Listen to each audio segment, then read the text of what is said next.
President Tinubu overhauled NNPCL board.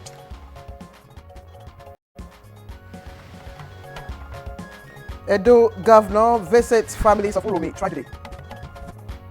So far, 14 arrests have been made, and the suspects are in police custody. VP Shatima urges Nigerians to prioritize unity and peaceful coexistence. I want Nigerians to emulate him, Nigerians to give him the maximum cooperation.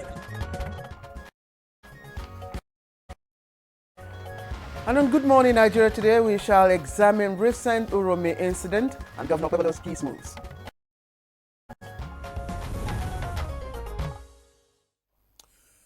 An alleged hunting expedition meant to be a routine turned into a nightmare, leaving 16 dead in UROMI, Edo State. Absolutely. And agitated Governor OKPEBHOLO of Edo State, who visited the scene, bemoaned the unfortunate incident and vowed that perpetrators of the gruesome murder will not go unpunished. In addition, Governor OKPEBHOLO lamented that the incident is casting his government and people of Edo State in bad light as the orders probe into the killing of Friday 28th of March. Meanwhile, President Bola Tinubu and some state governors have also condemned the gruesome murder of the 18 travelers by an irate mob as they sympathize with families of the 16 Kano State indigents. Well, Claire, in a bid to avoid reprisal and to pacify the deceased families, Governor OKPEBHOLO visited his Kano State counterpart to commiserate with the parents, people, and government of Kano State on the unfortunate incident and offered to pay compensation to the deceased families.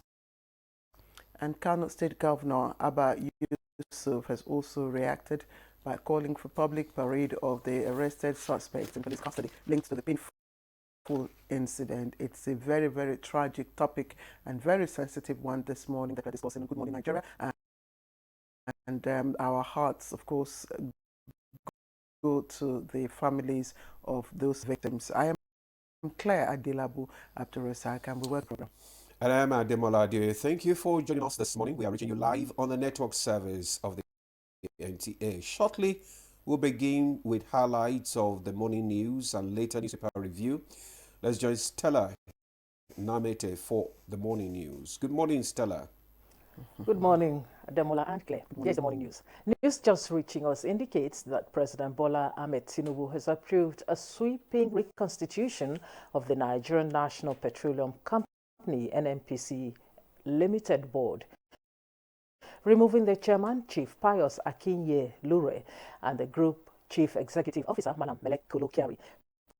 President Tinubu removed all other board members appointed with Akinye Lure and Kyari in November 2023. The new 11-man board has Engineer Bashir Bayo Ojulari as the group CEO and Amadou Musa Kida as non-executive chairman. Ade Dakbo Shegun, and who replaced Umaru Isa Ajia as the chief financial officer last November, has been appointed to the new board by President Tinubu. 6 board members, non-executive directors, represent the country's geopolitical zones. They are Bello Rabiu, Northwest, Yusuf Usman, Northeast, and Babs Omotowa, a former managing director of the Nigerian Liquefied Natural Gas NLNG, who represents North Central. President Tinubu appointed Austin Avuru as a non-executive director from the South-South, David Ige as a non-executive director from the Southwest, and Henry Obi as a non-executive director from the Southeast. Mrs. Lydia Shehu Jafia, Permanent Secretary of the Federal Ministry of Finance, will represent the ministry on the new board, while Aminu Saeed Ahmed will represent the Ministry of Petroleum Resources.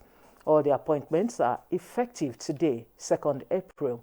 President Tinubu, invoking the powers granted under Section 59, subsection 2 of the Petroleum Industry Act 2021, emphasized that the board's restructuring is crucial for enhancing operational efficiency, restoring investor confidence, boosting local content, driving economic growth, and advancing gas commercialization and diversification.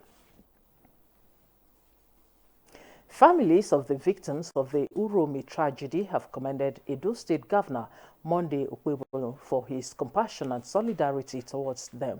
This follows the governor's condolence visit to the Torankawa community in Bunkure local government area of Kano State, where he joined Kano State Governor Abba Kabir Yusuf in paying respects to the families of the 16 victims brutally killed in UROMI, Edo State.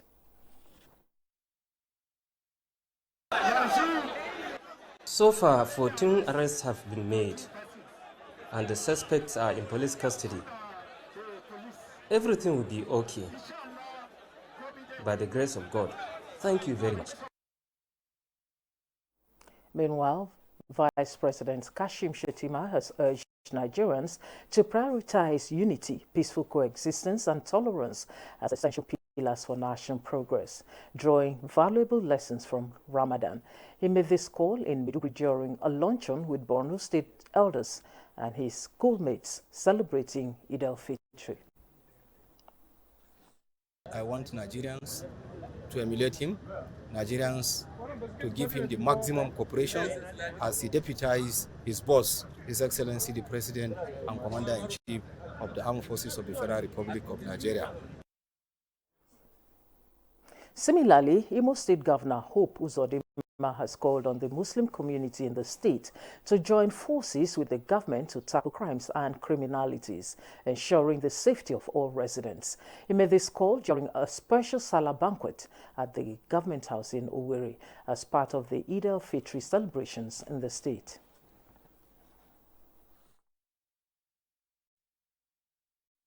Help the government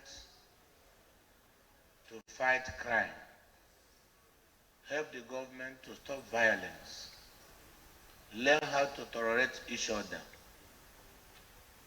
We don't want disunity among the Muslims. We want you to be united. We want you to love yourselves. In a bid to boost agricultural activities and ensure food security, the federal government is enhancing irrigation projects across the 36 states and the Federal Capital Territory. Minister of Water Resources and Sanitation, Professor Joseph Telumum Utsev, disclosed this during an inspection of 3 ongoing projects in Makurdi, Benue State, which covers 3,000 hectares of irrigable land. This initiative is part of the government's efforts to transform the agricultural sector, following in the footsteps of other successful programs like the Agricultural Transformation Agenda, Growth Enhancement Support Scheme, and Anchor Brewers Program. For the one that is ongoing, the one that is both on study and design, and the one that are constructing the channels. Then the remaining 1,800, we have embarked that one for the program that is coming up. And those are the news highlights. Good Morning Nigeria continues with Ademola and Claire after this time out.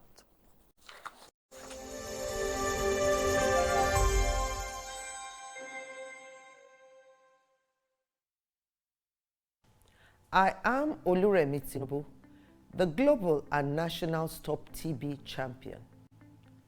Many people have asked why I've chosen to champion the fight against a disease like tuberculosis. My reason stems from a deep personal experience. I once had a friend who unfortunately fell ill and concealed the nature of his sickness until it was too late. Eventually, after he passed, we discovered he had tuberculosis. Sadly, due to the stigma and discrimination surrounding the disease, he would not speak up or seek for help. His death was a painful reminder that we could have intervened and saved a life if only we had known earlier. Tuberculosis is an airborne disease that primarily affects the lungs, but can also impact other parts of the body. Being airborne means anyone, regardless of their social economic status, can contract it. In Nigeria, 1 person dies of TB-related illness every 7 minutes, amounting to 206 deaths every day. Globally, one person succumbs to TB every 25 seconds, which is a staggering 3,456 lives lost daily. These deaths are entirely preventable because TB is curable if detected and treated early. If you or someone you know has been coughing for 2 weeks or more, coughing up blood, experiencing night sweats, or losing weight drastically, it might be TB. Please visit the nearest government hospital or primary health care center for proper diagnosis and treatment. TB treatment is free in all government and some private health facilities. Let us also remember not to stigmatize or discriminate against TB patients or those who have been treated for TB. Individuals who have been cured of TB cannot infect others. I call on all stakeholders, especially the private sector, to join us in the fight to end TB in Nigeria. Together, we can make a difference. Remember, TB anywhere is TB everywhere. End TB by 2030. Yes, we can.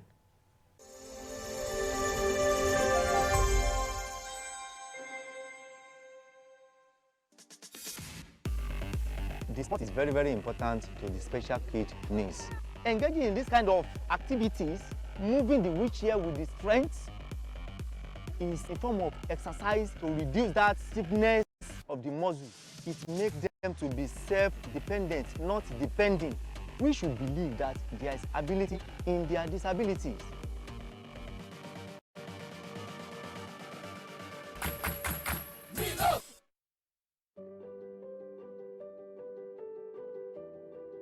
Have you heard the news? The federal government of Nigeria, through its direct benefit transfer program, has started the disbursement of 75,000 naira per household in 3 installments of 25,000, 25,000, 25,000 naira. Each recipient must have a validated national identification number, NIN, to receive the payment on behalf of their household members. To benefit, your household must be in the National Social Register of Poor and Vulnerable Households in Nigeria. The federal government's direct benefit transfer program is helping to reduce the effect of suffering while promoting financial and economic inclusion for the poor and vulnerable population in Nigeria. Afam Bogenika, Ebim Nagara Dimawa Village, Abuja, Nazo Afeba. So Esom Nandi register na NSR government register with my NIN. So government wears them ATM card. Njiwe wete 25,000 naira 3 times. And ega haya mketa barumulu na dem. Eji megoro makamihe. Jikweru mehendozo. Thank you. This message is brought to you by the Federal Ministry of Information and National Orientation, Federal Ministry of Humanitarian Affairs and Poverty Reduction, in collaboration with the National Social Investment Programs Agency, National Social Safety Net's Coordinating Office, and the National Cash Transfer Office. Hey Nigeria, ready to breathe cleaner air and save money? Let's talk about gas. Drive with CNG, the smart, cost-effective choice. Fill up for less and travel further. Save money, save the planet. Switch to LPG for cooking. It's cleaner, healthier, and better for environment. Say goodbye to smoke and eye problems. Do you know Nigeria is a gas nation ranked 9th globally with over 209 trillion cubic feet of gas reserve? Gas isn't just for cooking and driving. It powers industries too. Cleaner, cheaper, and more efficient. And the best part, conversion centers are popping up everywhere. It's never been easier to switch to gas. Join the cleaner energy revolution. Choose LPG for cooking and CNG for your vehicles. Clean energy for brighter future. This message is brought to you by the Office of the Honorable Minister of State for Petroleum Resources, Gas, supported by the Nigeria Midstream and Downstream Petroleum Regulatory Authority, NMDPRA. All right, welcome back to the program. It's Good Morning Nigeria. Time to bring a newspaper review in just a moment.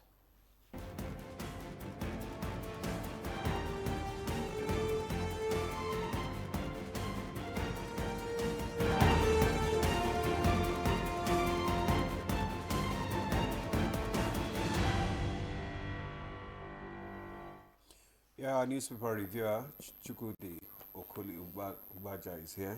Chuks? For me, it's tea time. the regular tea time. Always happy to be here. Hello, wonderful pair.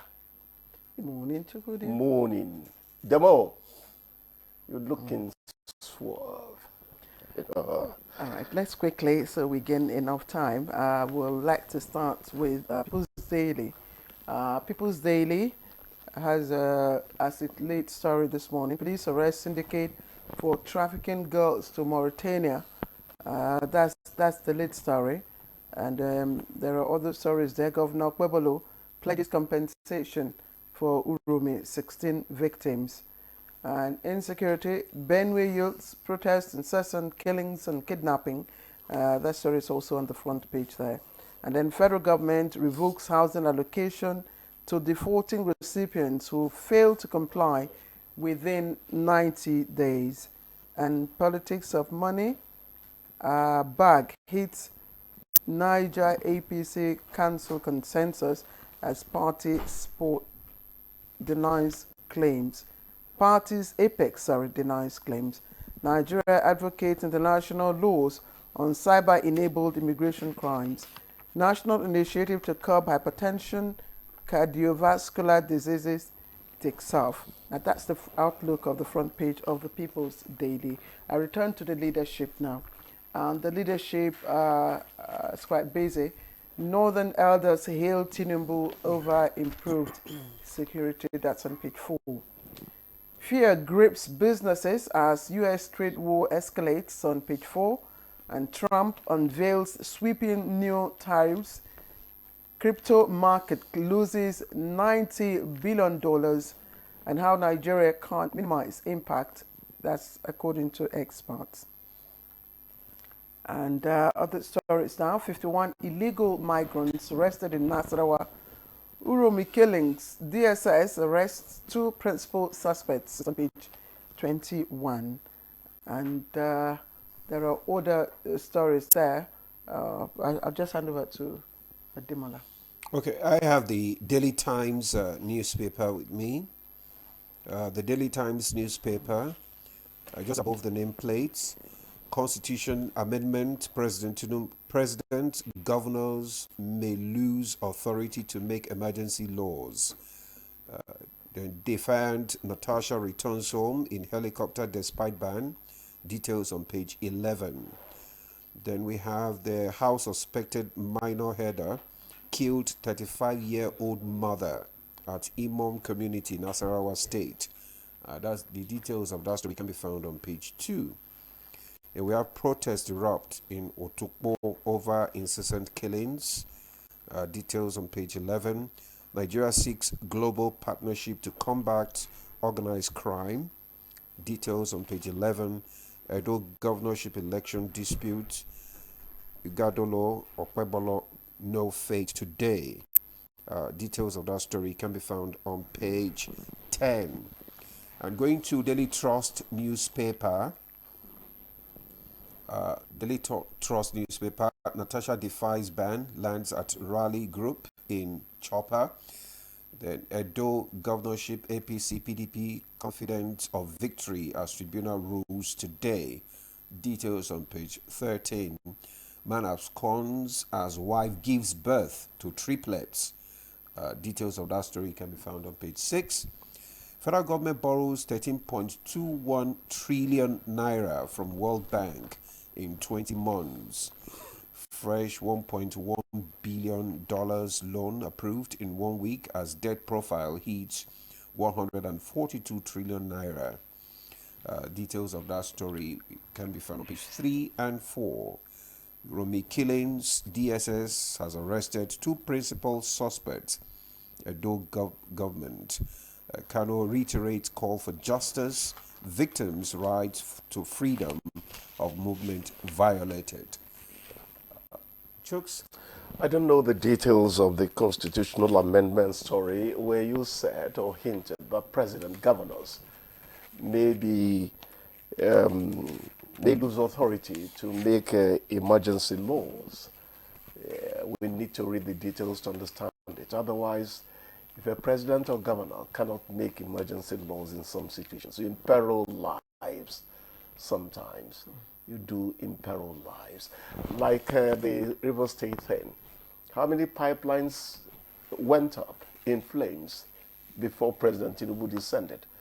Are you saying that the president should not have authority to say, hey, let's do this immediately before the thing escalates? What we must insist on is that the procedure should not be departed from eventually.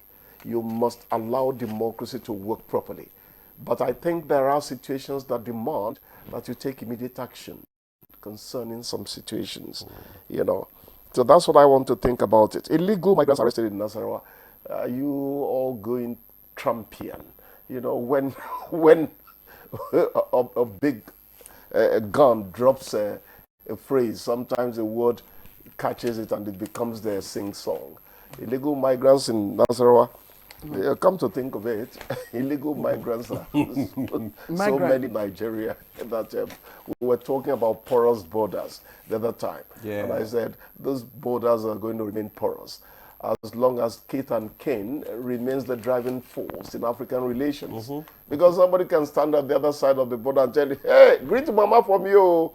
We're all kith and kin. Africa does have things to resolve, doesn't it? The illegal migrants are all Malians, aged between 17 and 25, arrested at their hideouts following a credible intelligence. Yes. Now, you know, and this is from the Nigerian Immigration Service. They are usually Malians or Nigerians. Yes. The migrants may have been victims of trafficking in persons and smuggling of migrants, you know, and all that. And I was just showing Demola, you know, I don't know how we cannot confirm that story this morning, that the Mali, Niger, and Burkina Faso have started imposing, you know, import fine. Who's going to suffer it? Who relies on who more? That is the question. You know, when I read these series, Nick Carter, he was the American spy, just like James Bond was. There was a place where he said so many things that tended to portray him as beating his chest. And the man said, those are famous last words. You'll soon die. The Burkina Faso, Mali and Niger, they are imposing tariffs on who? When we can cut off their lifeline, come to think of it. You know, ECOWAS has been very magnanimous in not, you know, rolling out the sledgehammer, because it will mean a lot for the peoples of those countries. And I think that is what the ECOWAS community is considering. Look, if we do this, the impact will not be on the junta. It will be on the ordinary citizens. It's still African brotherhood. Yes, we're not discouraging it. Exactly, you know? because that's the centerpiece of our well, we're not talking about Nigeria now. We're talking about ECOWAS. Yes, as a bloc. As a bloc, you know. So that's principally what ECOWAS is considering. And I don't know how ECOWAS, if that story is confirmed, if it's true, if it's factual, we don't know how ECOWAS may want to react to that. But it's true. It's true. Kudos to the DSS. 2 principal suspects in the UROMI killings arrested. Actually, the governor said many more people have been arrested. I mean, it was something that was done practically in broad daylight, so it shouldn't be very difficult fishing out these people. It is the impunity that leads Nigerians to slaughter Nigerians without batting an eyelid that should worry you and I. It's worry you and me. The object and subject in English is sometimes a problem, you know. So we should not be allowed the wild, wild west scenario, you know, because that is moving towards the precipice. And you know, I wonder wherein lies our conscience, the conscience of man, because every human being has a conscience, the conscience to, you know, just snuff out the life, just like that. Not even, you know, incinerating, putting fire on. Anyway, that's the challenge that we have when we don't have, especially when people just take laws into their own hands, and we have this jungle justice. The greater implication is that we are losing compassion into the next generations, and it boils down to, I said yesterday that the family unit has virtually collapsed. When people were saying that parents were trying to get Android phones for their children so that they would be in a position to engage in Yahoo business. That's not us. That's not how we were. They asked you, whose son are you? Are you not ashamed of yourself? Practically the marketplace then. Now you take up the cane against somebody's daughter or son, and the next time you find yourself doing a case round that could take you to the Supreme Court. That's not Africa. And Africa will keep on suffering from departing from how it was. That's the effect of globalization. Globalization. This is not globalization. I keep asking you, when you tell me this is why this is happening, I tell you the Japanese and the Chinese still maintain certain traditions. Nigerians find very lame excuses easily. There's a story that, of course, should have been boom on all the papers this morning, but apparently the overhaul of the NNPC board, and the replacement of the executive, I think the story came late. That's why. That's why it's not. Late. Yes. That's why it's not. Yes. Is it going to be new wine in old bottle, or is it going to be old wine in old bottle? That's the point. Well, it's a clean sweep. If you ask me, it's a clean sweep. It's okay. From the GMD to all the. Demola will soon kick me out politely. So let me quickly say that what concerns me more is their inability to reach a Naira for crude arrangement, as the current one has expired in March. And this gives me goose pimples. Insider sources reveal that the government is unwilling to renew the agreement, citing revenue losses. According to these sources, the authorities view the Naira for crude policy as a financial compromise that deprives the government of necessary funds for intervention program. Let me hope that this is an investigation. It is. It's not attributed. There could be so many reasons otherwise, why, Mr. President, there's so many things going on around the oil and gas sector. Yes. So maybe in the days, going ahead, we'll get to know what has happened. But before we let you go, I know you're an Arsenal fan. You guys don't watch Nigeria Premier League, but Super Eagles must beat South Africa to qualify for 2026 World Cup. That's the shelling. Bafana will host Nigeria in March the 8th encounter in September. Claire, yes. I don't know why you choose to retard national progress. I've told you everything is wrong with the glass house. The way Super Eagles run on the pitch does not impress Chukwudi Okoliubaje. They run flat-footed. They don't run on the balls of their feet. For Warrior Nere Junction, they will tell you, say, the man sit down like pap, we don't spoil. The way our players are, they are not agile enough to win anything. And some of them are aged enough to be shot out of that pitch. But you amaze me. Oh, what do you mean? You amaze me. The team that make up the Super Eagles now are international players, worldly recognized, both, their individual team skills and yes, in terms of skills. Are you talking about Lukman? Are you talking about Osime? Are you talking about Ekong? Are you talking about Iwobi? Stop. When did Fulham substitute Iwobi yesterday? You see, you're not very current. You're not. He's losing it. I don't want to say this on national television. I tell Chooks. Yes. I tell people that the fact is that if you close your eyes to facts, you learn through accident. Chooks. Facts are sometimes personal. Well, Chooks, thank you. Thank you. Well, we'll take a break now. Good Morning Nigeria continues. Stay with us. The Nigerian national flag represents our country's history, culture, and identity. It was designed in 1959. The colors are Emerald Green 2.0, which represents agriculture, and Immaculate White represents unity and peace. Know how to handle our flag. Illuminate the environment or don't fly the flag overnight. Do not fly a dirty or tattered flag. Take such flag to the nearest National Orientation Agency office for proper disposal and replacement. The national flag can only be flown at half-mast on the directive of the federal government. The national flag must be flown at the same or higher height when displayed alongside other flags. Don't burn or allow the national flag to fall on the ground. Do not print, decorate, modify, or insert the coat of arms on the flag. Our national heroes are not buried with the flag. They are honored by presenting it to their next of kin during internment. Respect our national flag. Be a real Nigerian. This message was brought to you by the National Orientation Agency, NOA. The sport is very, very important to the special kid needs. Engaging in this kind of activities, moving the wheelchair with the strength, is a form of exercise to reduce that stiffness of the muscle. It makes them to be self-dependent, not depending. We should believe that there is ability in their disabilities.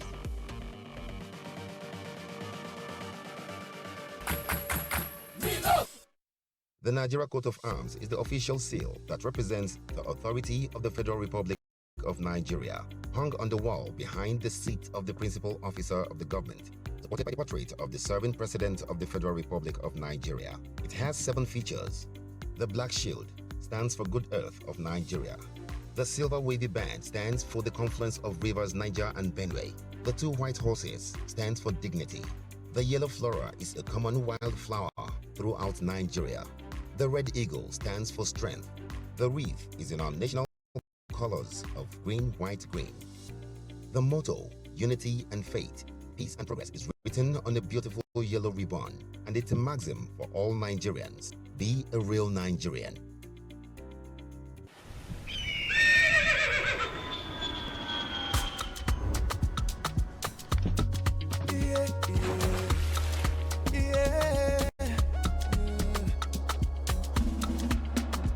From the Atlantic across the savannah to Sahara, we rise, a land of the free, we know they tire. We dream great, our spirit is undying. Resilient, rooted like palm tree, we sway in colors, we turn dark into light, we make solutions, we ignite passion, yeah. Education is unique, we have more than just a nation. We are Nigeria, strengthening unity. We know they carry life. We are Nigeria, together live the dream of a land with great destiny. We are Nigeria. I am the real Nigerian. Brought to you by the National Orientation Agency, NOA. Welcome to Silver Oasis. Silver Oasis, a TV series dedicated to aging and older persons in Nigeria. Be part of this series and discover the transformative programs crafted to give a new lease of life to our senior citizens, courtesy of the National Senior Citizen Center. The National Senior Citizen Center is the oasis for the senior citizens. For thought-provoking discussions on age, geriatric social care, and issues that matter most to our senior citizens. Silver Oasis. Silver Oasis. Silver Oasis. Tune in to Silver Oasis on the network service of the NTA every Saturday at 10:05 p.m. Silver Oasis, improving the quality of lives of senior citizens. Nigeria is perched on the treasure trove of solid minerals. Gold, coal, tantalum, tin, but none is more critical to our future or the world's future like lithium. Let's talk about illegal mining operations. What is our strategy?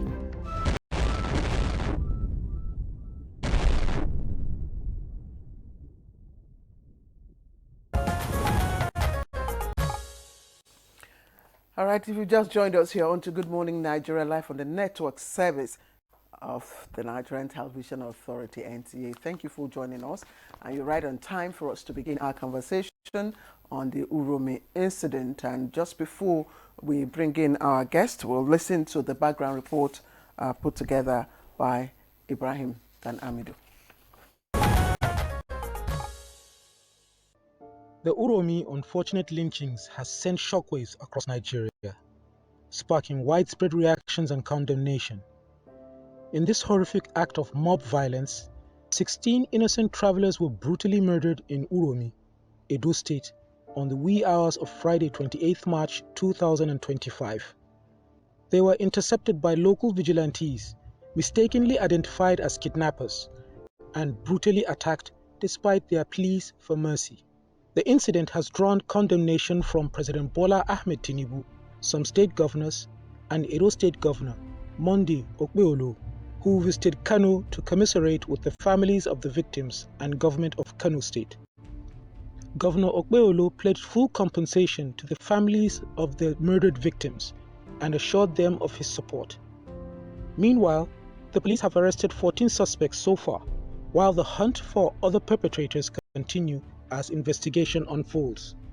Amnesty International Nigeria has called for a thorough investigation to hold perpetrators accountable and prevent similar incidents. This tragic event raises critical questions about mob violence, jungle justice, and the breakdown of law and order. Experts will discuss the UROMI incident, exploring ways to promote justice, peace, and security. They will examine the root causes, relevant authorities' response, and potential solutions to prevent similar incidents. Well, thank you, Ibrahim Danamidu, for that background report. And we already have our guest seated in the studio to discuss the UROMI incident and Governor OKPEBHOLO'S peace moves. First, let me introduce Kashim Afebwa, political stalwart. You are welcome to Good Morning Nigeria. Thank you very much. It's a pleasure. Also, we have in the studio Brigadier General Sani Kuka Shika Usman, a former army spokesperson. You are welcome to Good Morning Nigeria. Thank you so much. Good morning. All right. All right. Let me also introduce Dr. Kabir Adamo, who is the Become Security CEO, Become Security and Intelligence Limited, and of course is an expert in risk management. Thank you very much for joining us. A pleasure. Thank you for having me. Good morning. Yes. We also have here Barrister Lawrence Alobe. He's a very familiar face. Of course, if you're in Abuja, you all know, everyone will know former CP. Thank you very much for joining us. Good morning, and thank you for having me. Well, let's just kickstart this conversation probably with Dr. Kabiru Adamo, a security and management risk expert. It's a sad incident, and can you just maybe give us some background or information into the killing, just in case you are aware of it, and what do you think actually led to the incident? Okay, from the little that we've gathered, and like your reporter did mention, these were travelers who had begun their journey somewhere in Rivers State. They were in a company vehicle, Dangote vehicle, truck, probably coming somewhere in the north. It could have been Obajana or possibly even Kano, even though the route does not really speak that they were heading to Kano. So anyways, somewhere in UROMI, on the highway, they were intercepted, possibly on the basis of intelligence suggesting that some criminals were on the move. And because they were hunters, they had guns, Dane guns on them. The little that we had, the driver and one other person was arrested, and they were handed over to the police. But then in between that arrest of the driver and the person, some form of altercation occurred between the other passengers within the vehicle, the purported hunters. And the result, unfortunately, is that 16 of them were incinerated by the vigilantes and possibly other residents in the area. And of course, it was captured on some form of telephone device. It was uploaded on social media, and I think the rest is history. The fact that they were incinerated did evoke sentiments in a lot of, especially Muslims, and for the simple reason that in Islam, fire cannot be used as a means to torture or to kill. The incident for me was a reflection of, mob action, jungle justice. It is also a reflection of perhaps the distrust in our public security agencies, because ordinarily it would have been for them to arrest those persons, hand them over to the appropriate security department for prosecution, but then that didn't happen. They now meted out justice on them. Several government departments have reacted, starting from the Edo State government. The Edo State governor has been quite active. We learned he was not in the state when the incident happened. He quickly returned, visited the scene of the incident, instituted the committee, and as a result of the preliminary report from that committee, he has taken some actions, including the suspension of the leader of that particular vigilante group, as well as suspending the activities of all, especially what he termed as illegal vigilante groups. In my opinion, all vigilante groups are quote unquote illegal, because the federal constitution, as at today, recognizes only federal security in agencies, ministries, departments, and agencies, even though we do have a proliferation of vigilantes across the country. The president, too, has released a statement in very clear terms condemning the incident, directing security agencies to go after the perpetrators. Thought leaders, political leaders, name them, they've issued statements. From the north, where the victims of the incident emanated from, we've seen several statements condemning, calling for calm, and all of that. There was perhaps an attempt at reprisal attack, after the incident, based on the sensibilities that were evoked as a result of the incident. But I think the nerves have been calmed now, based on the actions of a lot of leaders across the country. So on a general note, I think this is where we are at the moment. All right, Dr. Kabiri, thank you. I've heard a lot of people ask questions, were they really hunters? Why did they have to go through, that access to get to Kano, and so on and so forth? But the deed has been done. All those do not matter anymore. What matters now is how do we, douse the tension? How do we, calm, the nerves of those who have been affected? Everybody, I don't think there's anyone who has not condemned, the gruesome murder in this country, the way it has happened. That's why I want to bring in the political analyst first, Mr. Afebua. Steps have been, taken by the governor, governor of Edo State and all that. From your perspective, are these steps, what impact? Because we've seen, some youths now, make some threats, some provocative statements. We need to douse these tensions. Can you just evaluate the steps so far, and what impact do you think they might have? Well, thank you very much for the opportunity of inviting me. I think when any incident occurs, you have to first and foremost ensure that you bring in some level of sanity before you begin to even interrogate the real cause of it. Because there are quite a number of questions unanswered, which the security agencies are profiling to ensure that they're able to get to the root of the matter.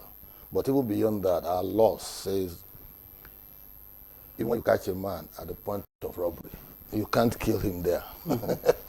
Even when you catch him, kidnapping, you can't kill him. He has to be made to face. That's what civilized society is for. So this idea of jungle justice is what people are frowning at, number one. And secondly, from the investigations, maybe when they are done, we'll be able to understand. But I want to commend the governor for the steps he has taken. I've read and I've watched quite a number of amateur videos, people abusing him, thinking that he has become slavish with the steps he has taken. But I think people must realize that a responsible government or governor must first and foremost ensure that he's able to nip the crisis in the bud so that it does not escalate. So the escalation, steps are quite welcome. First, it was in Abuja here when the incident happened. And by 4 a.m., the preceding morning, he left by road from Abuja to UROMI. with some party leaders and all of that.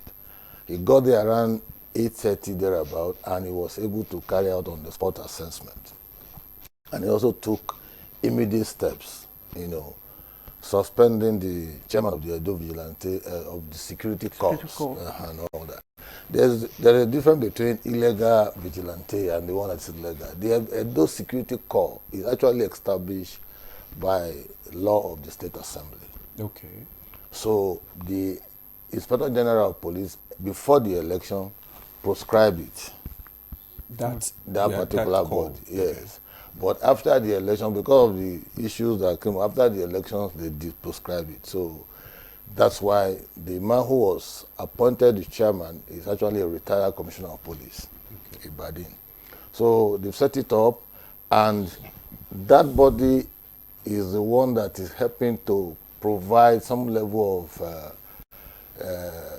community information to the task force that was set up, the security task force made up of police, DSS, and soldiers.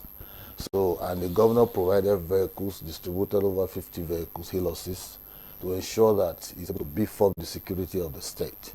We inherited a state that was actually heavily polarized, speaking security-wise, and too many altercations, prior to the election, so led to all kinds of proliferation of arms and what have you. And so it was the responsibility of the governor to ensure that he's able to rein in some of these persons and also engage the services of police, DSS, and even the military to combat quite a number of these issues. So the UROMI incident is actually a fallout of bottled-up anger over the spate of kidnapping from that particular axis of the state, because that is the major artery from southeast, south-south, coming to the north. It must pass through UROMI, pass through Auchi, my village, Okwela, Okene, then before you start proceeding. So the issue of kidnapping has been so prevalent that even the governor, when he was not even a governor, had to be part and parcel of the local security arrangement by buying Sienna vehicles and what have you. Okay. So becoming a governor now, he felt that there's a greater need for them to put eyes on the road. That was the reason why he suspended the chairman of the security corps, because he felt that they should put more attention in that particular axis to ensure that they nip the crisis in the bud. Kidnapping is so frequent in that area, and killings. And people have also been complaining from that axis that their farm produce are being eaten up by cattle. So those kind of background are what unleashed that kind of mayhem, which is very very unpardonable, so to speak. And so did the escalation process you were talking? Yeah. The governor has has visited Kano. When he went to UROMI, he came back that same day and he flew to Kano, met with the governor, his counterpart governor, and took a step further by going to the village of some of the victims. Even promised to pay compensation. Yeah. Some of it has been paid anyway. And just to try to ensure that he's able to, douse the tension. Because there are quite, mob action are usually not definable when it happens, and they start spontaneously without even people planning it. And there are people who get involved without even know what people are fighting for. And so if he didn't take the step he has taken, perhaps you'll see a reprisal attack, maybe in Kano, against non-indigens, maybe Igbos, maybe they just call them Yamiri and whatever you say, whether we are Edo, nobody will know. And they will start the fight. And that can also lead to a concatenation of other issues, killings and what have you. I think the governor must be commended, for the step he has taken. I personally called to commend him 2 days back. I said, the kind of energy you have shown in the last 3 days, you have been on the road. I've tried to see him like 3 or 4 times. He's been on the road. He tells me he's coming from Kano. As he's coming from Kano, he's going to Edo. He's coming from Edo. He's been meeting quite a number of opinion leaders and leaders of thought. He has met with the National Security Advisor. He's met with quite a number of just to ensure that they're able to nip the crisis in the bud. At least from his perspective. Yeah. Okay, let's Brigadier General Kukashika, talk to us on the escalation steps, because in matters like this, like he said, the first thing is to take measures to de-escalate tension, so that there's no reprisal attack, and innocent people who are not even involved, who do not know anything about what has happened, don't get hurt. And then the families of the victims, also see that, okay, this is not meant to annihilate a particular section of the country. What are the basic the escalation steps now, apart from the step that the governor has taken? I think there are quite a number of them, and beyond that, before I even talk about that, I would like to look at it from the perspective that when Dr. Kabir was talking about lack of trust in the security agencies, but I think this particular incident has brought to the fore one burning issue, the relationship between the components of Nigerian society. It is one thing, to secure your environment, but, killing those 16 in the manner they were killed brought to the fore the level of hatred among the components of Nigerian societies. This is someone that is at your mercy, and you went ahead and, murder him in such most brutal manner. The level of hatred must have been unprecedented. Now, what brought about all these things? But the good thing is that we are talking about measures being taken. Of course, the previous speakers have mentioned it, particularly Kwebwa, and one has to further commend the Edo State Governor for the action he has taken. Not only him, also his counterpart in Kano, and all other well-meaning Nigerians that went out of their way to show understanding, calm nerves. And I was also surprised that even the measures taken by the state government, that the people of UROMI and surrounding environment, they are even afraid. Now their relationship, the average northerner is more or less like a king now, because the state is now has shown a greater sense of belonging to the people. That here you are, a stranger in a particular environment, and people were commiserating with you. They are even afraid that whether they might be picked and all the rest of the things. So and what brought about most of all these issues is the simple fact that the issue of reward and punishment is more or less absent. People do all manner of things and get away with it. But there is a radical departure now, going to the scene, visiting Kano, and going to see the families of the victim and offer to even pay compensation. I always have problem with the issue of the word compensation, because do you actually put a price to human life? No, you can't. But at least showing those kind of compassion, making effort to bring succor, I think it's most commendable. So, but beyond that, again, we have to look at, just like he made mention of people denigrating the governor and all the rest of the thing. I think those lone voices should not be allowed to prevail. This is how it is supposed to be, and it is even a shame that our state governors have to wait for an incident of this nature to visit their counterpart, or they meet during the council of state meetings. No, there should have been visitation relationship, because I kept on wondering, whenever you have an opportunity to attend seminars, conferences, and all the rest, you cultivate relationship. So they have been meeting with each other. Have they been visiting? Have they been commissioning projects, regardless of political beliefs and all the rest? These are the building blocks for national unity, so that people will be given sense of belonging. Then the second aspect is the fact that I know, even though your state is the most, do I say cosmopolitan, because you have almost all the components of Nigerian society in Edo State. No, so how did you, I mean, why don't you take advantage of that? Even in the compositions of the vigilante and all the rest, bring you know, people of diverse backgrounds so that they will have a fair understanding, because there is no part of Nigeria that you will not have some elements of other you know people within that society. And so take for instance the composition of the vigilante itself. Had it been that it's diverse, they would have a fair understanding the cultural norms and all the rest of it. But then again, to further escalate this issue, it brought you know, just like he said, more questions than answers, in the sense, what makes someone to leave his own home, you know, to go as far as Port Harcourt to go and hunt, which sort of animal, you know, that kind of thing. What are the motivating factors? Then what is the level of synergy? Because all the hunters, they have, you know, kind of organization, they have leadership. So what is the relationship between the organization and the members and, of course, components of Nigerian society?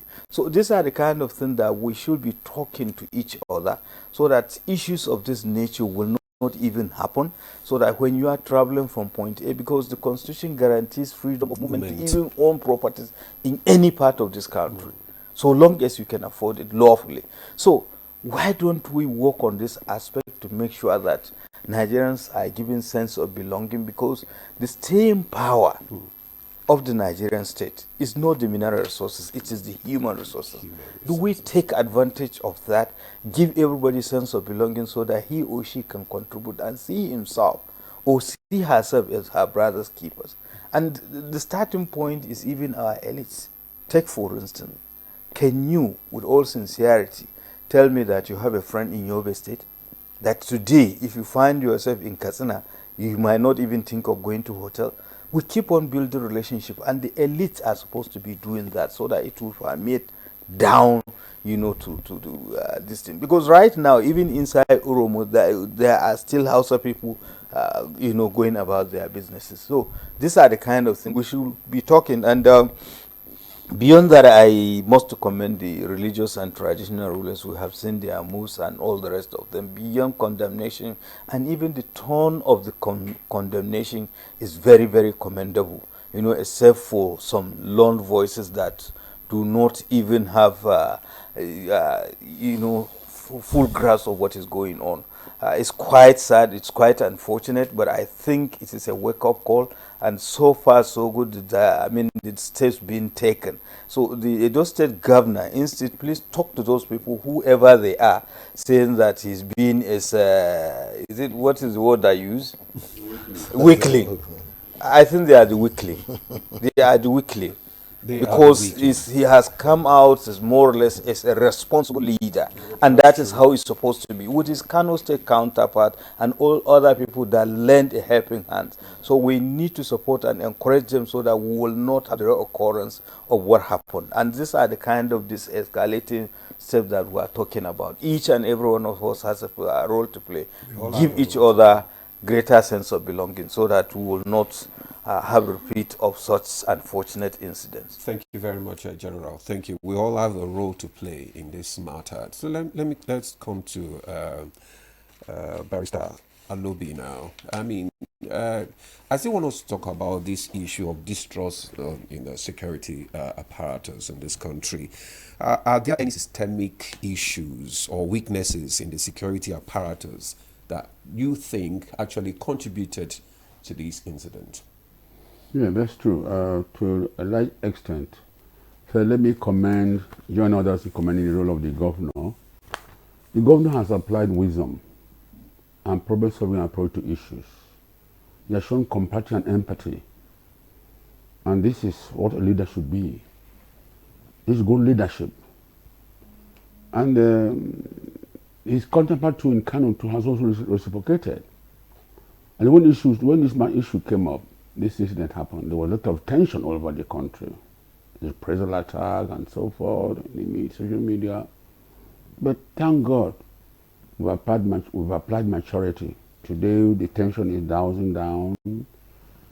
And in relation to your question, you see, before then, this is Section 23 of the Constitution states when the level of a person can be taken, somebody can be deprived of his life. And also Section 20 of the Police Act. The Section 33 of the Constitution provides that nobody shall be deprived of his life except on discretion of a sentence of the court.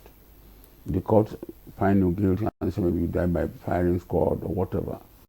Then again, on Section 20 of the Police Act to go in and a police officer is saying to suppress insurrection, mutiny or riot. In that case, or when somebody, a suspect is one kind of an offense is found guilty, be committed, maybe sentenced to prison less than 7 years, and then it takes try to escape, the police have a right to gun him down or to take his life. Under these circumstances, these volunteers have no right at all under the law to have taken the life of this innocent person, whether they were traveling from whatever part of the country. They don't have that right under the law. And that goes to also to the fact that the security agencies, the police in particular, are supposed to regulate, provide rules of engagement and code of conduct for these vigilantes. Because for them, if not, you see, when given power, if that power is not checked, can be abused. And that's what has happened now. If they were that rules of engagement and code of conduct, and they were given that training to not abuse their powers, what they ought to do. Even if they found this people with arms, maybe like illegal arms, of course in the country there, firearms provide for 3 categories of arms. Protected firearms, which only Mr. President can approve license. Then the double barrel or string gun, which personal arms, and the then gun. The type of guns they were carrying, arms they were carrying, that had to be proved through investigation. But if they did that, the highest thing they could do, call the police. And if they did call the police, then how was the situation managed by the police? How did they manage the situation? Did they interrogate the people to find out where they were coming from, their intention, and so on, where they were going to, what kind of arms they were carrying? And what happened? Why should they hand them over to the volunteer, over when the police were invited to the scene? These are all questions that should be asked. So on your question in terms of trust is earned. You see, today, ethical values of each profession have been bastardized. Like my friend, the lawyer, will know that in law school, if you don't pass professional ethics, you can never graduate as a lawyer. It's key, professional ethics. My alma mater, Suka says, found what in learning and character. Their character. So the police and other security agencies have that trust is no longer there. Now the people now believe, since the police may not handle this thing where they ought, the way they ought to handle it, and if it goes to court, the court and so forth. So that trust deficit is there. And it's affecting the way people respond to situations.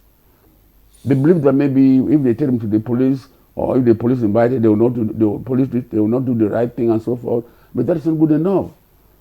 So the police also, security agencies should build that trust, and the citizens also have confidence in their police, because you see, life is based on the principle of reciprocity. If we each understand that the police need the citizens need the police. And law has no value if it's not enforced to man and society. So I think these police and security should work on that. How do you win the hearts of the citizens? How do you win the hearts of the citizens? It's through your conduct and behavior, attitude. How are you doing your job? Some people feel they don't do their job in line with that moral attitude, ethical value, professional values. So I think it's very, very important. And now, what lessons have we learned? The government of the state, the Nigerian police force, other security services, the military. What lessons have we learned? Like General talk about issue of ethnic animosity. It's not good enough for us. That prejudice. People and give some names, calling this Nyamri, Kobo, this and so forth. It's not good enough.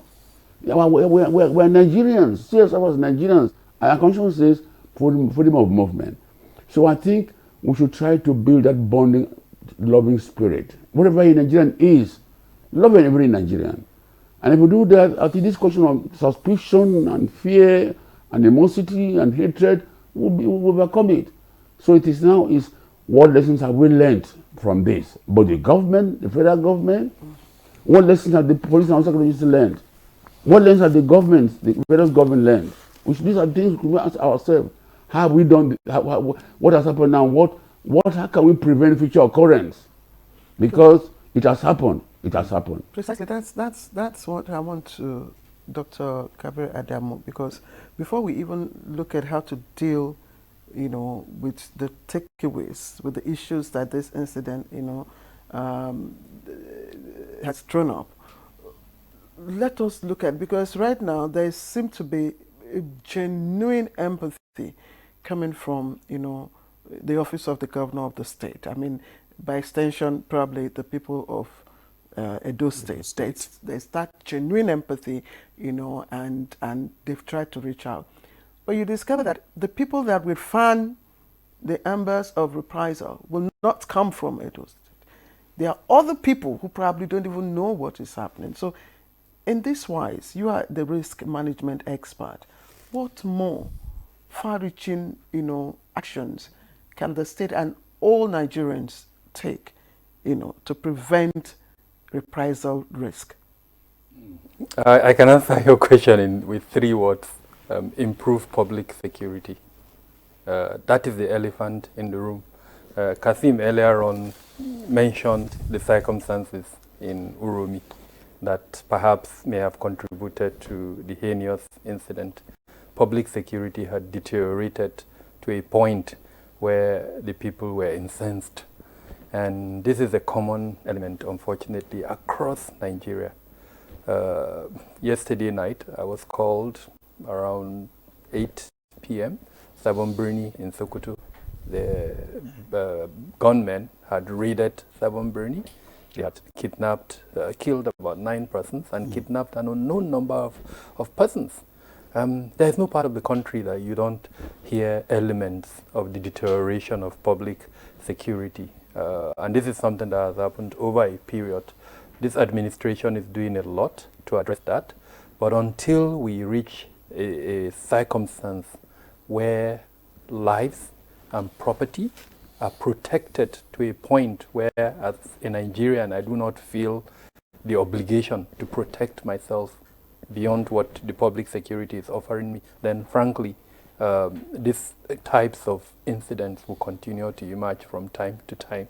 So the answer in simple terms is, how do we improve public security? At the last count, and I'm being very conservative here, there are 29 ministries, departments and agencies that are contributing to public security. In the budget for 2025, more than 3 trillion naira is devoted to security. When we deconstructed the budget and picked virtually from every aspect of the budget, we arrived at almost 6 trillion naira devoted to security. There is no other sector of the economy that is getting near that. Health is not getting near that. Nothing is getting near that. So as a people, we need to hold the security departments to account. And the only way we can do that is to ensure, especially the National Assembly, plays its role. The 3 elements of the role of the National Assembly: legislation, budgeting, and then oversight. There are committees that have been set up across the Senate and the House of Rep that have responsibility for these 3 functions. They need to wake up to the call, to look closely and ensure, because all along in our conversations up until now, we were focusing on the executive arm of government, but we're in a democracy. Yeah, there are 3 arms of government. They all have responsibilities. The legislature would need to play a role. In fact, I don't think it is out of place if we call on the legislature to set up an investigative parliamentary committee to look into this issue as a way of addressing the bigger issue of the failure of public security. They are on recess now. They're going to resume. When they do, I expect them to speak on this issue. I've heard the Deputy Senate President speak on it, and he's mentioned something like that. There are so many issues involved. In the first place, why do we have a proliferation of vigilante groups across the country? Why are they not being regulated? just like Barrister Lawrence mentioned, they has to be subsumed under the Nigerian police force. So why has the Nigerian police force not acted in enough to ensure that these vigilantes are playing their role and supporting public security? The way vigilantes have emanated, across the country, not properly trained, their weaponry. I doubt if there's any vigilante in the country that has an armory for keeping weaponry. I doubt if they have rules of engagement, if their codes of conduct have been codified. So what is the Nigerian police force waiting for? And if, for instance, they've not done it, why hasn't the parliament ensured that they do it? Because that's what our democratic system allows in that. So when you ask me the responsibilities that each of us can play, these are some of the responsibilities. But then I wouldn't want to close this statement without also mentioning our roles as individuals, especially parents. We do have a role. Especially the value system that we incorporate in our kids to understand, for instance, their civic responsibilities, obeying the law, and things like that. Then what of, General did mention this, hunters. I can answer his question when he says he doesn't understand why hunters will move from the north. I come from Sokoto, and in Kebbi State, as an example, that you have, I think, probably the most hunters in Nigeria embedded in that state. I do know they move around the country to hunt in different locations. I do not know the dynamics of hunting within the South, but I do know, like I said, they move across various parts of the country. And there is a association of hunters. I've forgotten what they are called. These particular hunters, were they registered under that? From the little that I've heard from security sources, the deceased persons claim that they had licenses for the weapons that they had on them. Were they members of an association? What is the association doing at the moment in terms of advocacy for their members? Because I mean, yes, I think I read also that the association had written to the state governor and had asked members, their members, to be calm and not to take laws into their hands. I think I read somewhere. But beyond that, the point I was trying to bring out is we need to be realistic. As a risk manager, the first thing you do is to identify threats. And at the moment, it would be foolhardy for anyone to say he or she does not recognize the animosity, the ethnic hatred, the profiling, the stigmatization that exists in Nigeria. It is a fact. And that's what I'm even asking. The vigilante groups, do they have that the skill to be able to identify threats? Just because these kind of incidents that happen that could have been prevented if they had been well trained. Exactly. Would you say that these communities, these vigilantes, do they actually pose a threat or benefits to the Nigerian communities? So I think we need to start from where they evolved in the same place, in the first place. They were evolved because there is a failure in public security. A significant number of them emerged to support public security within their domains. But they are not supposed to be in isolation. They are supposed to be embedded within the federal security structure. I know Kasim did mention that the State Assembly had backed the creation by law, but I think that's a lacuna in our constitution. A constitutional lawyer will need to come and clarify this to us. The constitution says only federal security agencies. That's clear. But then you now have states creating laws to back the creation of vigilantes across the federation. You have it in Kano, you have it in Lagos, you have everywhere in the country. So I'm not sure from the constitutional law point of view what the position is in terms of that, but this is what the Constitution says and this is what is happening. So I think the National Assembly would need to step in to clarify this current position. The decentralization of security should have been done yesterday. The law at the moment has not decentralized security, but the practice at the moment has decentralized security. So to answer your question, the proliferation has happened in an organic manner without proper supervision by the appropriate agency, which is the Nigerian Police Force. To an extent, the Nigerian Police Force has stepped in the case of Amotekun as an example. There were discussions and then eventually Amotekun was created. But then the requisite functions of ensuring, just like General said, that these organizations, the vigilantes, reflect the various dynamics within the location where they exist, gender, ethnicity, name it, I doubt. Even in the Northwest, as an example, in Zamfara State, you have Fulanis complaining that they are not represented in the vigilantes, even though Fulanis are part and parcel of the societies in the Northwest. So the same thing with the South as an example. All the ethnic groups should be represented, if at all the vigilantes are meant to serve public security.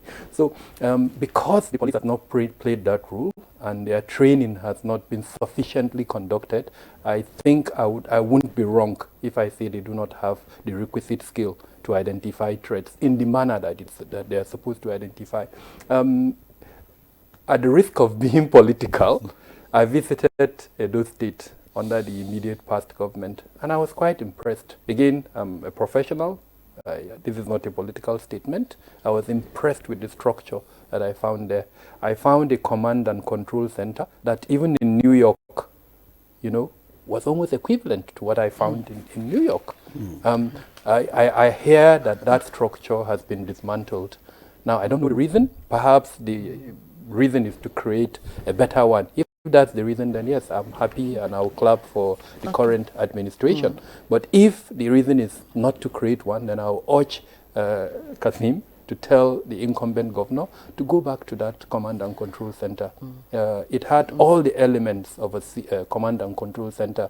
Response time could have been speedier if that command and control center was effective. I'm answering your question in terms of the capabilities of a vigilante group. The command and control center that I saw in Edo State was receiving information from the field in a manner that was speedy, and that information was processed in seconds.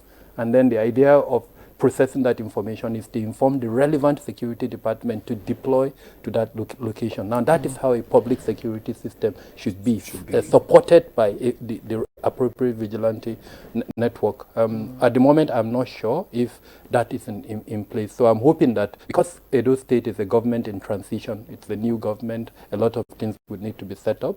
I'm hoping that at the time it has established, it will be able to have a command and control center that is effective. Yes, thank you. I know you have so much to offload. The essence we're having a conversation really is to find a way to douse tensions and to help those families that are mourning at this moment understand that everybody is with them and no one has supported what has happened. And we know that some of the de-escalation moves that we're doing, you understand, or the escalation process may not even be physical. It's done on social media. If you go through the social media at the moment, you'll find all sorts of ethnic provocations and all that. And that's why I want, Mr. February, how can we speak to our youths, to understand that, look, this is not right? Well, let me quickly, first of all, provide an answer to you. The issue of the control center in Edo.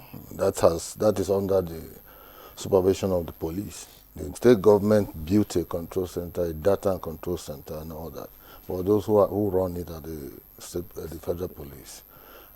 There's some level of collaboration in terms of information gathering, intelligence gathering, sharing of information amongst all the component parts of the security platform.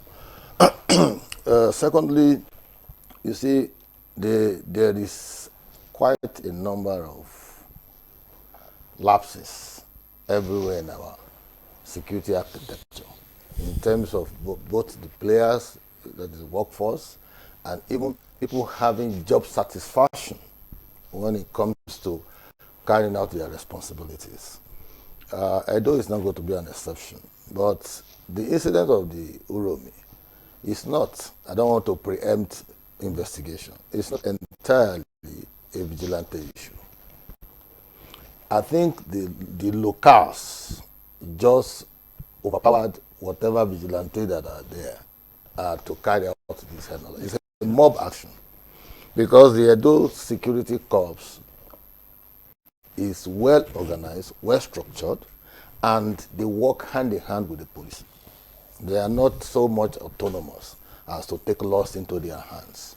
They are very much with the police, the state security service, the Nigerian, the military, and all of that. And their responsibility is essentially to collect information, get intelligence and all that. And oftentimes you see that even the kidnappers, they are afraid of the vigilantes, because oftentimes they tell you that they have charms that is anti-gun. so where there are issues, vigilante officers would chase kidnappers into the forest. They will be chasing them. And those will be shooting them, but they will still be chasing them. So that has also given the locals some level of confidence that, okay, when they see vigilante on the road, they even feel more comfortable than the Nigerian police, so to speak. And so these are part of the issues in the Nigerian. Just like he said, there's need for constitutional tinkering so that you are able to plug in a few loose ends to get a more proactive, proactive response to issues of insecurity. Back to your question of the social media, the youths and what have you. The society has become heavily polarized when it comes to issue of social media. The news out there are not verifiable by any platform, by anybody. So, and that also will fuel mob action, oftentimes. What we need to do, both at the state level and at the federal level, is for us to inject new ideas into our national orientation engagement. There has to be some kind of mass advocacy. Some of our speakers here have spoken this, but it has to be deliberate and it has to be conscious. We have to know that this is where we are getting at and this is what we need to do. No amount of resources is too much for us to carry out mass advocacy and reorientation of minds. I tell people oftentimes that the problem of Nigeria and Nigerians is not so much about system. It's about attitude you bring into that system. Some people say you have to build strong institutions. But the strong institutions will be run by individuals. If the individuals are also not strong or not following the ethics of what a responsible citizen should be, they don't have the right mindset. Yeah, they become a problem. So there's no amount of advocacy that is too much, no amount of reorientation of minds that is too much. We have all been victims of all kinds of insecurity crisis in Edo State. My cousin was killed, local government chairman was killed by kidnappers. My uncle was kidnapped. 7 days later, when they released him, he died. There are quite a number. One that was caught, and they were asking him questions. The guy who caught him told him that he's the number 2 to Shekau. He showed him pictures. He said, "Look at it. This is Shekau. This is number 2. We're coming down this way to come and look for money." So you see, there are quite a number of all of these issues. So, but we need to consistently, consciously, and deliberately, carry out, attitudinal reorientation of minds and ensure that we are able, less stigmatization. There is so much stigmatization, so much of ethnic profiling and all of that, such that little things like this trigger. What do you think the role of the community leaders, is in this particular incident? Because you said something that the vigilante were probably overrun by the locals. Yeah, the locals. Yeah. So where's the role of the community leaders now? Well, because it's very, very crucial. I will give you an instance. They said when it comes to enthroning a king in communities, oftentimes the oracle speak when they pour divination. In Yoruba land, it is Ifa divination. In some other places, they have a shrine, they visit, and they say, oracle will say, this is the person. But a man told me, an elderly man about 94 years old, I went to interview him. He said, the oracles of this day, they know the color of dollar, and they know the color of naira. So that has eroded the value system in terms of installing or enthroning a king.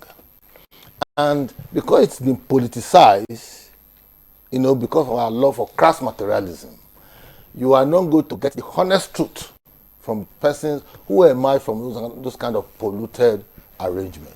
So it is going to still be a function of continuous advocacy for attitudinal change. Because there are quite a number of communities that have intercommunal clashes. Look at the one that is happening in the Osun State, where hundreds of people have been killed. It is not that they don't speak the same language. It is not that they don't know themselves, but little issues. And so for us, Edo, just like he said, is a cosmopolitan conclave. And because Edo is like a community in transition, not necessarily because of political transition, even it is an artery, it's a gateway to a lot of places. You are coming to the north, is a gateway. You are going to the east, is a gateway. You are going to Yoruba land, is a gateway. You must pass through Edo. That's why we call it the heartbeat of Nigeria. And so, for that kind of position, it ought to be an advantage to us in terms of economic well-being. But it's become a hotbed for all kinds of antisocial and insecurity issues. Because these persons come, kidnappers come, there are too many exit routes here and there, they escape. When they want to come and operate, they escape. So it has to be a collaboration between government at the state level and at the federal level, on the one hand. Then the community, it's a function of the community policing idea that informed this issue of vigilante and all of that. And their own duties, responsibilities are limited, even by the laws that set them up, actually. They can't take laws into their hand. They work hand in hand with police. They give issues. Like in this incident of UROMI, if they had arrested those persons and they handed them over to the police, all of these discussions will not, Precisely. But the manner of the killings and all of that is what is provoking that is mob action, jungle justice. Brigadier General Kukochika, I mean, mob action is obviously expression of an innate frustration, and we have all said frustration probably with the system. But how is our judicial system also complicit in all of this? Is it actually frustration? And I alluded to the relationship among the components of Nigerian society when I was speaking earlier. And I was wondering why, yes, it is good that you scare your environment, it's good to defend yourself and all the rest of it. But take a law into your hand in the most despicable manner, the way they did, it speaks more than frustration. And I believe all the previous three speakers alluded to the relationship, and they have just mentioned stereotyping and the rest of them, that there is deep-seated hatred and animosity for you to condescend so low, to mete out such despicable punishment to a fellow human being. But it could also, I don't know. Sorry, it could also be that people feel that, look, when we hand over these people to the law enforcement agents, I mean, it takes a long time for justice. We should stop providing excuses for these excesses. It is beyond frustration. There must be something far beyond frustration for them to have done what they did. Then the question is why? And that is why we are here. And that is why when we are talking about the escalation, I must commend the parents of these victims and their relations for being so courageous enough, for being so patient enough. Because if it were in the early 2000s, by now the country would have been on fire, particularly the northern part of the country. But here we are. Nigerians have done commendably well.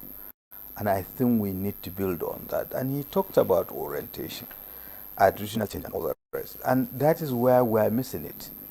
25 years ago, when Nigeria decided to adopt democratic system of governance, having coming out, from almost 30 years of military administration, definitely you are supposed to. Yes, Kasim has made mention about institutions and the people leading institutions. Can I just ask you to pause, please? Okay. Let's just take a short break. We'll be right back. Our major currency unit is the Naira, while the minor unit is the Kobo. They are both in notes and coins. The naira is more than just a medium of exchange. It bears the images of our heroes. So, stop abusing the naira. It is a criminal offense to spray the naira at events. Stop stepping on the naira. It's not your enemy. Do not squeeze, ruffle, or write on the naira. Handling the naira with dirty or oily hands can deface the naira. Love the naira as you love yourself. Be a real Nigerian. Do not abuse the naira.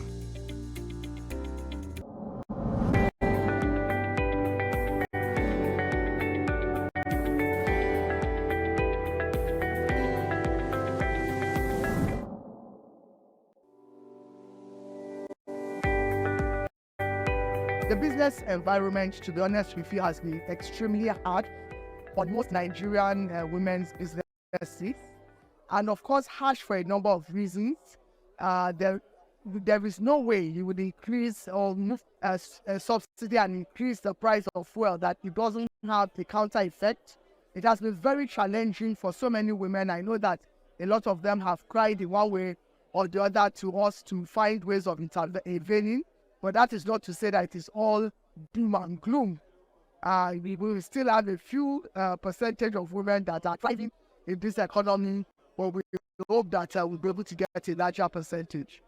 One of the things I've seen with even our local purchases now is that people are buying more made in Nigeria options of food, of clothing, and so on and so forth than the imported. So that again is helping some of our industries thrive. Surprisingly, the telecommunications is still doing well, and the reason is very simple. A lot of people are going for online options of skills in terms of training, communications, even remote working.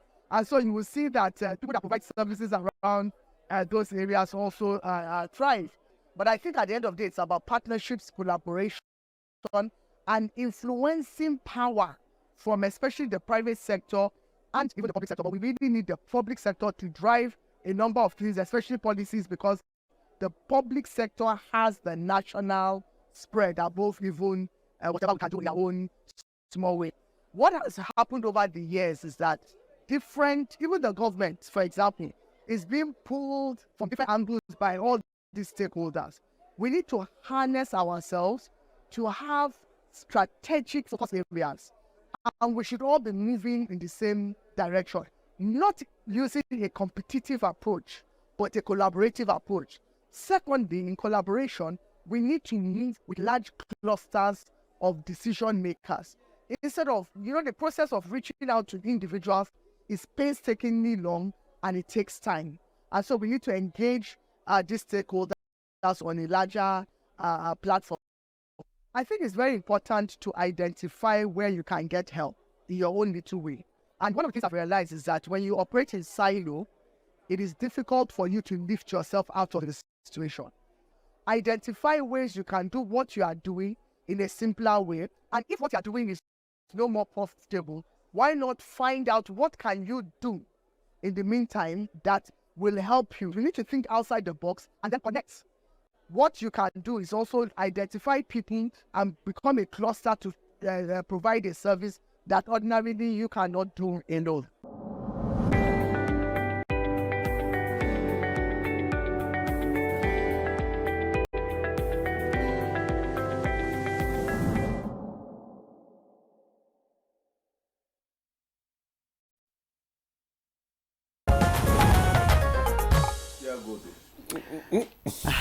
All right, we're back. Of course, welcome back to the conversation.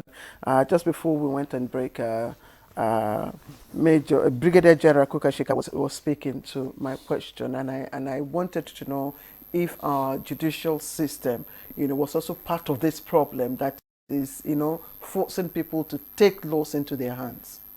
Well, I think on a lighter note, before we go back into that conversation, I want you to finish your sentence. Did you call me Major or you? Brigadier General. Okay. I thought you Major, you are demoting me. I thought you called Major General so that you give me the arrears of my pension. Just call him General. So it's all right. It's understandable. Yes, I was talking about you know, institutions and all the rest, the role of judiciary. Yes, Kabiru accused us of focusing more on executive, and we talk about, you know, the legislative arm. Now you have talked about the other arm, which is the judiciary. And I would like to look at it in conjunction with the criminal justice system in the country. But before I touch that, I was talking about the issue of attitudinal change and all the rest. You know, 25 years ago, we all agree in this country, we prepared the democratic system of governance, and any time you come out from a complex situation like when Nigeria was coming out from military administration or rule, there must be conscious and deliberate conflict sensitivity programs, part of which is the reorientation of the Nigerian society to understand that in democratic governance there are issues of bureaucracies and all the rest of the thing. Failure to do that, that was why we have had the ethno-religious crisis of the early 2000s. You know what happened, you know, in those days. And we could have borrowed a leaf to what we have done with the armed forces of Nigeria, because there was a deliberate reorientation program from 2000 to 2015. Initially, it started with ONAT, you know, reorientation, attitudinal change, and all the rest. And this is what we should have done, because I was asking, how can you orient in isolation with the Nigerian society? Because you are part of the Nigerian society. So there is need, and that issue would have been captured in respect of the issue of collective responsibility, which Dr. Kabiru has said that each and every one of us has a role to play. So that all these institutions, they will have little or not much to do, because an average Nigerian is alive to his or her civic duties and responsibilities, so much as we talk about rights and privileges. Now, coming back to the criminal justice system, you know, first and foremost is just issue of synergy, understanding. We have had instances where things were allowed, you know, because of lack of, take for instance the issue of the insurgency, the Boko Haram. You know, when it started in 2009, the then president drafted the military. They did a marvelous job to the extent of clearing and, you know, arresting the ringleader and handing him over. And unfortunately, he was extrajudicially killed, and 15 years on, we are paying the consequences for that singular act. Because had it been that the system was working, definitely those that are responsible with the next action or process would have taken action, arraigning him before a competent law court, and of course mete out whatever. Definitely he would have been found guilty, whatever punishment, be it death sentence, life, or even typically the way they do, because there were instances, people that have committed heinous crimes. You are just given 7 years jail term, and somehow, even before the expiration of the jail term, based on technicalities, they were released into the community and they are given chieftaincy title.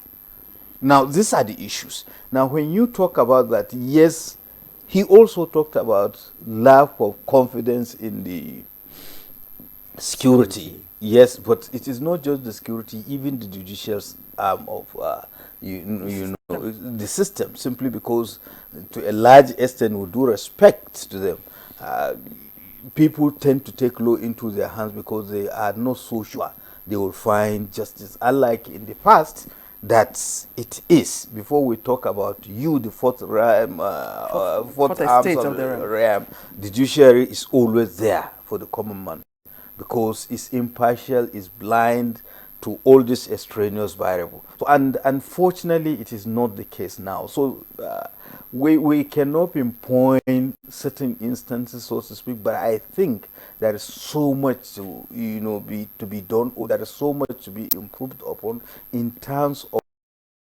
how they live up to expectations, so that, because all these issues that we are seeing hinge on the fact, the issue of justice, because had it been that there is always justice, people will hardly, even if they do, you know, the system will catch up with them, and the other people will have greater sense of belonging that, yes, I know that the judiciary is always there for me and for others. I will not dare do these things, but even if I do, I know I will not go far. Okay, thank you, General. Okay, thank you very much. So no doubt there is need for a reform, especially Now, let's go back to this issue of this vigilante now, CP Alobi. Do you think the vigilantes in this country, they need to be regulated? There is need for them to be regulated and monitored to prevent this similar occurrence in the future?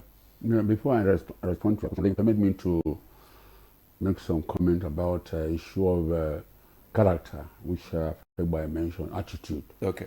This section 14 of the Nigerian Constitution provides that the constitutional duty of every Nigerian citizen is to assist security agencies in maintaining of law and order. And section 14b says that the primary purpose of government, security and welfare of the citizens. If you just oppose the two sections together, it's the security is a collective duty of all Nigerians, both the government and citizens and security agencies. But then, the attitude is key and central. In Nigeria today, what are our core values, national core values? We don't have any. You cannot say these are our core values, the Nigerian core values. Most Nigerians are not even aware of their responsibility. That's what I'm saying. That's what I'm saying. That's what I'm saying. That's why we talked about public lifetime education. In fact, for me, the police should establish a program. Okay. Because crime prevention, prevention is better than cure.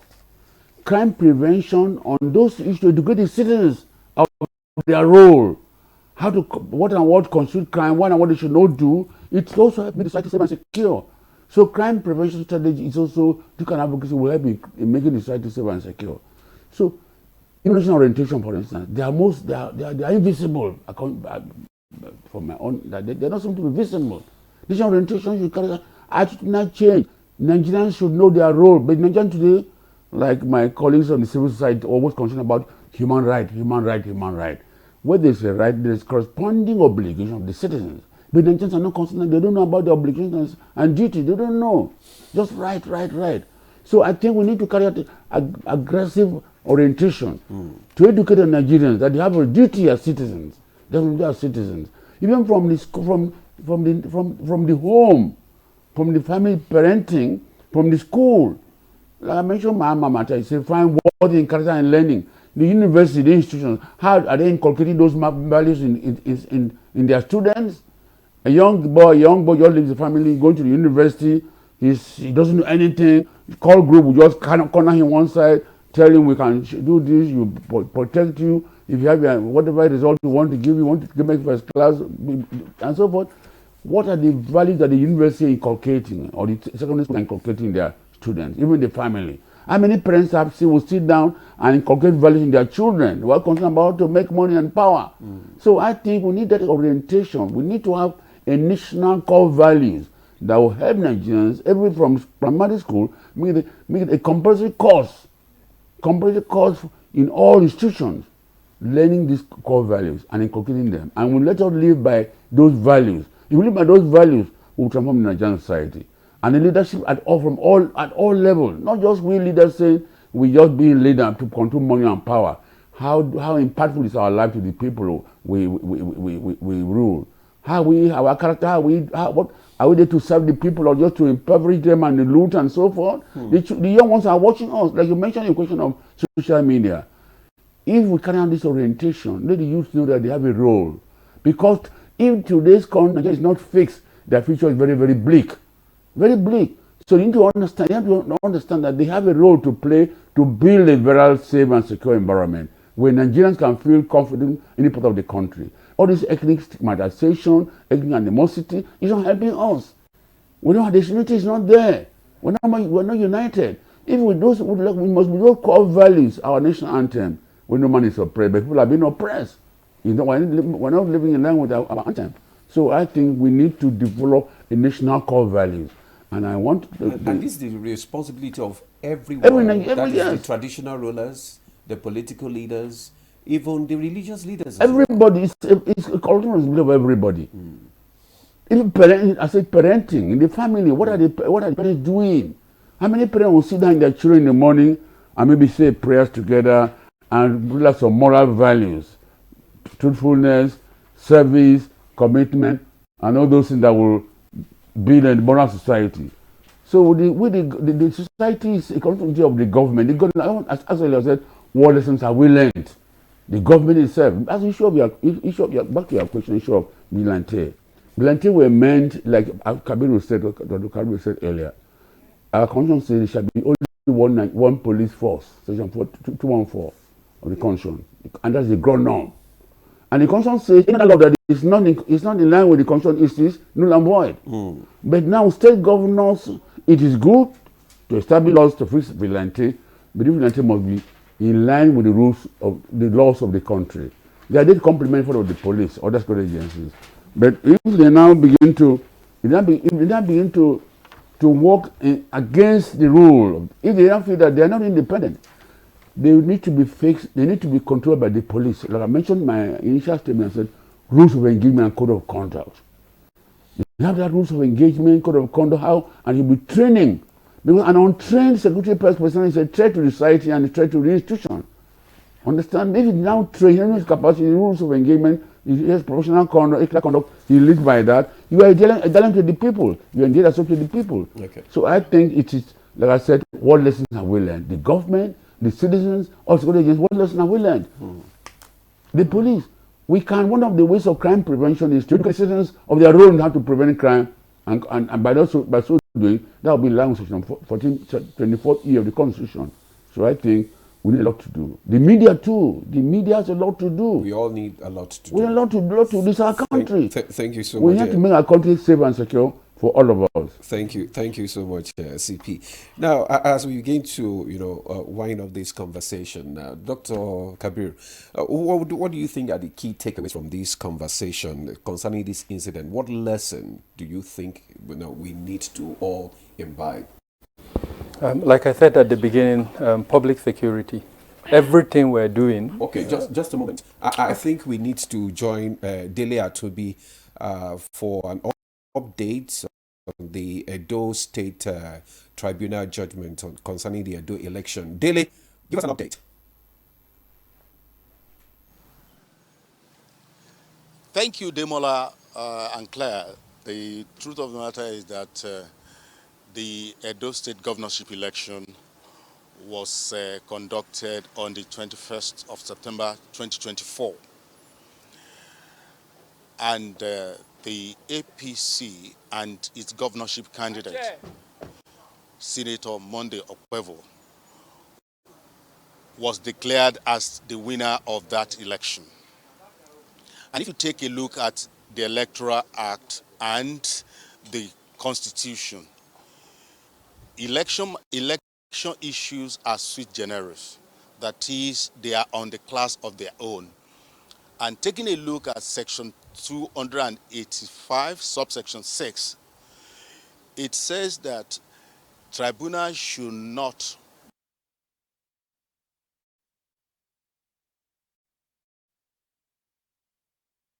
Okay. I think we are having some challenges over there. So, he's back? And that is what is being fulfilled here today. And they are going to deliver that judgment today because 3 petitions were filed before the Election Petition Tribunal, the Edo State Governorship Election Petition Tribunal. And you will recall that tribunal was sitting in Benin, Edo State capital. But on 27th of January, that tribunal had to relocate to Abuja. And no information to that effect, no reason to that effect was given. And that is why the 3-man panel is sitting here in Abuja at the National Judicial Institute.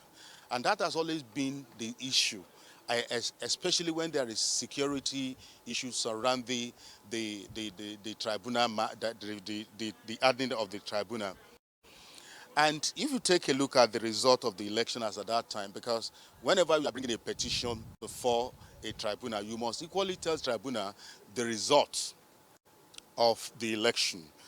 The APC governorship candidate as at that election had 291,667 votes, and his closer rival had of the PDP, who is one of the petitioners today, and had 247,655 votes.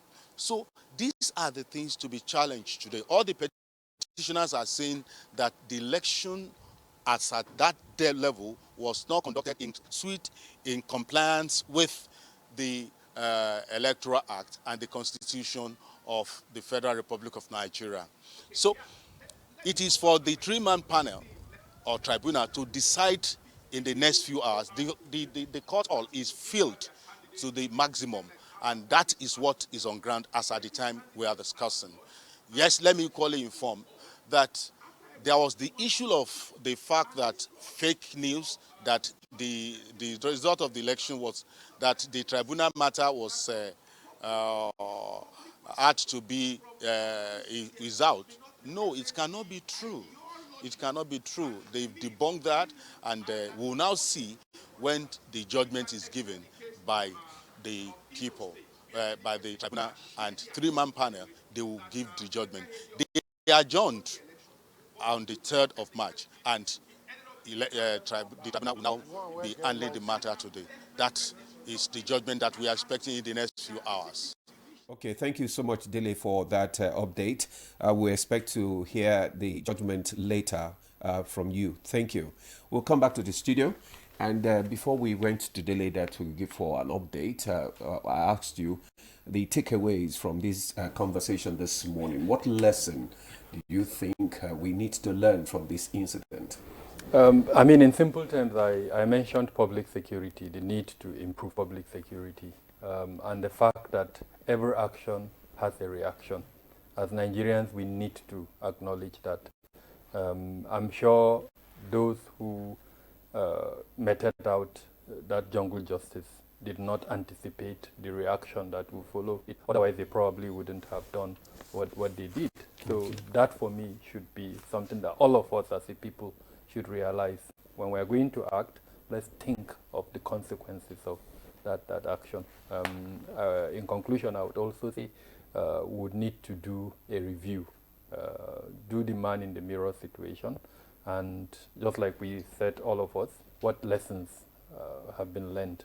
And as human beings, when we take note of those lessons, what corrective actions are we going to take to ensure there is no reoccurrence?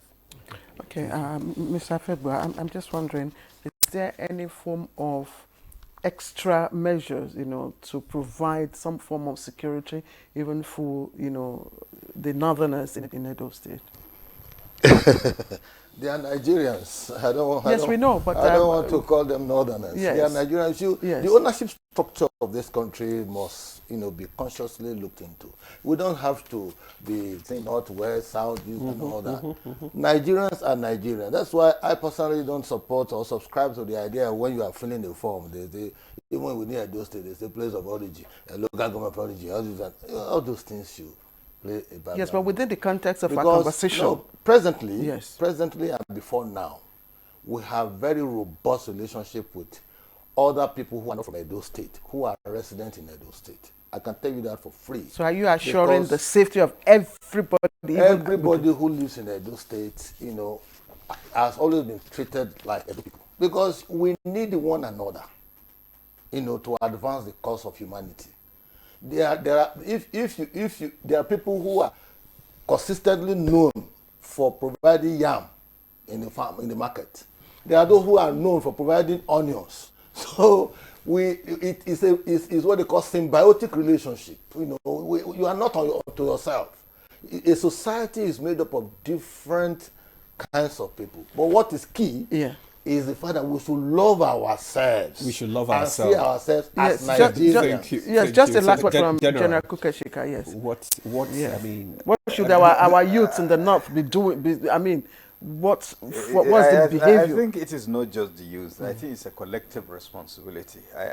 Just like I wrote on my social media handle, I think we can do better. And it's a wake-up call that we have learned lessons. And of course, commendably, we have seen a radical departure, from previous instances and the responses. So I would rather appeal that we keep on improving on all those things so that we can know, let there be progression in terms of the relationship among the components of Nigerian society. But most importantly, the leaders, various leaders, be it political, religious, traditional, and community leaders have a role to play so that, you know, we improve on the relationship among the components of Nigerian society.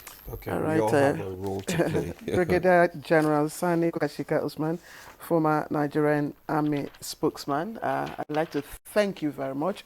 And I'd like to also thank Dr.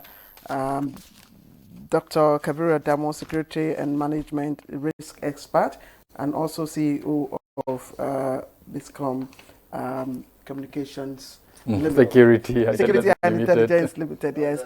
Kasima Febua, who's a political stalwart. We'd like to appreciate you, Thank sir. you very much. And of It's a course, pleasure. Barrister Lawrence Alobi, MON, I must add that, Thank you. former Commissioner of Police, FCT Command, Abuja. Thank you very much, sir, for your time. He didn't ask that he's a polyglot. He speaks 16 Nigerian languages. That is the authentic Nigerian.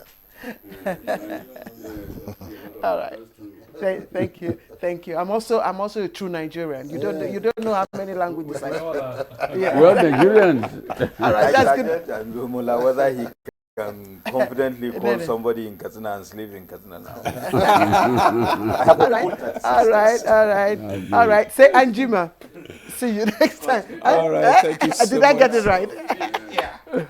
You did, okay. All right. Well, I'm Ademola Adio. Thanks for joining us. See you again tomorrow. And I'm Claire Adelabu Abdulrazak. Bye-bye for now.